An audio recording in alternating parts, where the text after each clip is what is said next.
ఇంకా ఇస్తే ఏం చేస్తారు? ముడిస్తామే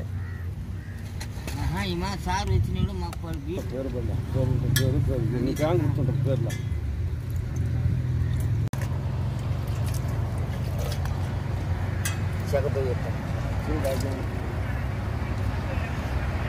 సార్ మాది వరదాపాలెం సార్. మాది గంపలు వెళ్ళేవాళ్ళు, మేము బేదోళ్ళం సార్. దెబ్బలు గిబ్బలు ఏరుకునేవాళ్ళు సార్. మాకు వచ్చేళ్ళకు పడి బీయించి మమ్మల్ని సంతరిస్తే మాకు ఆంకిలు కడుపు కాపాడినారు సార్. పోలయ్య సార్. నా పేరు పోలయ్య, మా నాయన పేరు మున్సా, మా అమ్మ పేరు పొన్నమ్మ సార్. కాలువాయిపాడు. నేను పెళ్ళకూరు మండలం తెలుగుదేశం పార్టీ బీసీసీఎల్ మండలాధ్యక్షుడిని.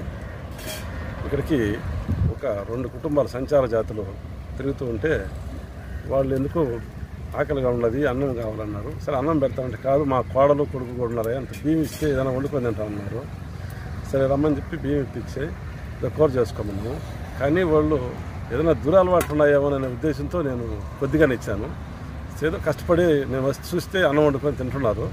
ఈ విధంగా చేసుకొని ఊళ్ళో ఆరోగ్యం కాపాడుకుంటే ఇంకా కూడా ఇచ్చేదానికి ఉంటుంది. వీళ్ళు కూడా తెలుసుకొని జీవనం ఒక దగ్గర నిలుచుకొని వాళ్ళ కష్టంతో బతికి వాళ్ళ ఆరోగ్యాన్ని కాపాడుకోవాలని కోరుకుంటున్నాను.